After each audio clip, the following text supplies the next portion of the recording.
Welcome back. We're talking to Kris Cavanaugh. Kris, open up with your website information so that they can contact you. Sure. My company website is begintoshift.com. The book website is bestill-reallylord.com. Awesome. I want to read an excerpt from a chapter in your book entitled Little Deaths, and I want you to respond to it. It says, Merriam-Webster defines grief as a deep and poignant distress caused by or as if by bereavement. I believe that this definition comes up short. If I were to define grief, it would be an emotional roller coaster in which you feel as though you are drowning and treading water at the same time, along with experiencing multiple little deaths at every turn. Talk about that. Yeah, you know, the divorce started off my whole year, and God kept taking things away and taking things away. And I mean, my whole life changed.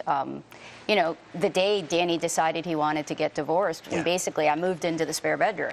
And it was from that moment that every time I turned around, it was like another loss. You know, I mean, some simple things like, you know, I got to go find a place to live now, because I decided I needed to cut and run. You know, I decided I needed a new place to start. So I was house shopping or apartment shopping, and I spent 2 months trying to find a place, and every time I would go up to like an apartment, it was like either not safe or not the right place to be, and I kept going, seriously, I gotta spend this much money for this little space? And it was just like, you know, little death here, little death there, little death there, and multiple little deaths, and the grief just continued. But the time and really connecting with God made it okay. And I had a peace about it all, even though it was a real struggle to get to. But little deaths happened over and over and over again throughout the year, just like another loss, like one more loss, one more loss. You know, actually, when death is present, life is approaching. So when you die to one thing, you begin to live to another. So you were experiencing that at a personal level. As you were dying to these things, it was making room for you to live at another level. There's another section here, balance. What is that chapter about? What's the chapter title, the whole thing?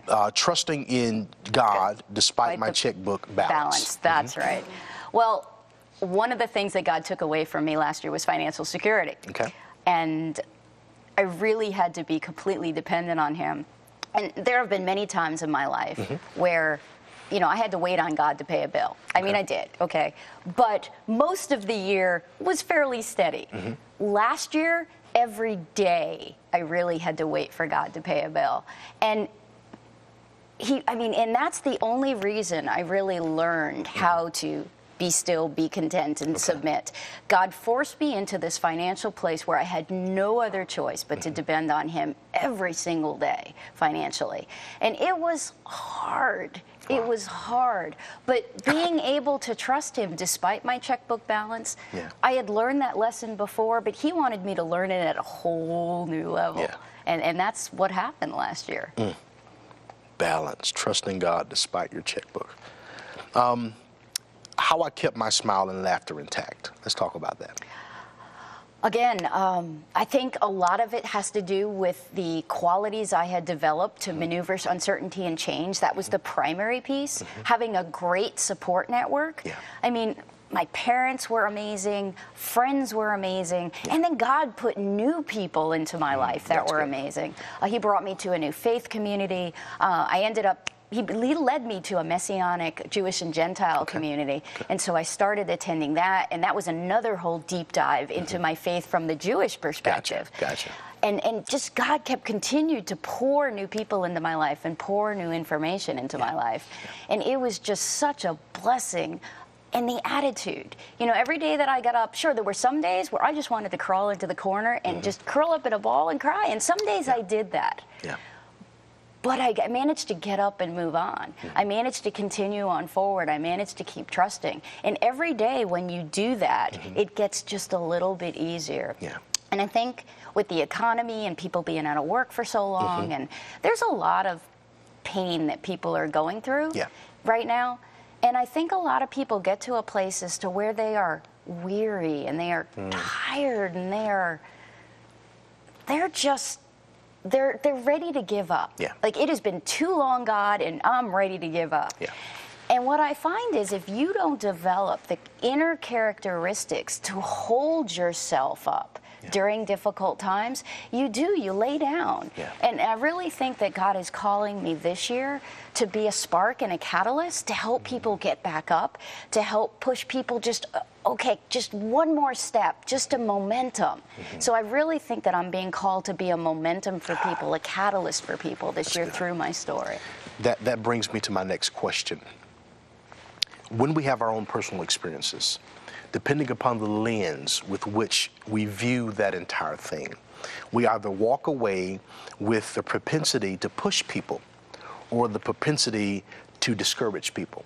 Tell me how this experience became a value-added proposition for the people that see you as the coach. Well, I've always been a big believer that my pain is your gain. And my whole life, any type of challenge or pain that I went through, I always knew God was going to bring somebody at some point in my life to mentor, coach, help through a similar situation.